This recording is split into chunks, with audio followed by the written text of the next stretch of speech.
Mutual funds में अगर आप निवेश करते हैं तो ये खबर आपके लिए है, क्योंकि बदल गए हैं म्यूचुअल फंड इंडस्ट्री के केवाईसी नियम।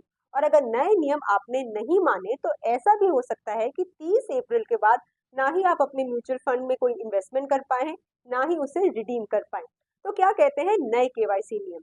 नए नियमों के अनुसार अगर आपने पैन और आधार के साथ केवाईसी करवाया है तो आप केवाईसी वैलिडेटेड है।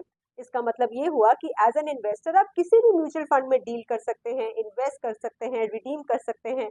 और अगर आपने पैन और आधार को छोड़कर किसी और डॉक्यूमेंट के साथ, मसलन पासपोर्ट हो गया या फिर वोटर आईडी कार्ड हो गया, ऐसे किसी डॉक्यूमेंट के साथ अगर आपने केवाईसी करवाया है तो ये होगा कि आपने जिस फंड के लिए केवाईसी करवाया था उसी में डील कर पाएंगे।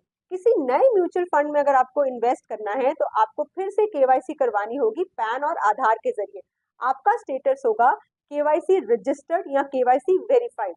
अगर आपने मोबाइल नंबर, एड्रेस या कोई भी केवाईसी डॉक्यूमेंट नहीं दिया तो एज एन इन्वेस्टर आपका स्टेटस होगा केवाईसी ऑन होल्ड, जिसका मतलब ये कि 30 अप्रैल के बाद आप किसी भी म्यूचुअल फंड में रिडीम नहीं कर पाएंगे, इन्वेस्ट नहीं कर पाएंगे, आपका अकाउंट ऑन होल्ड हो जाएगा।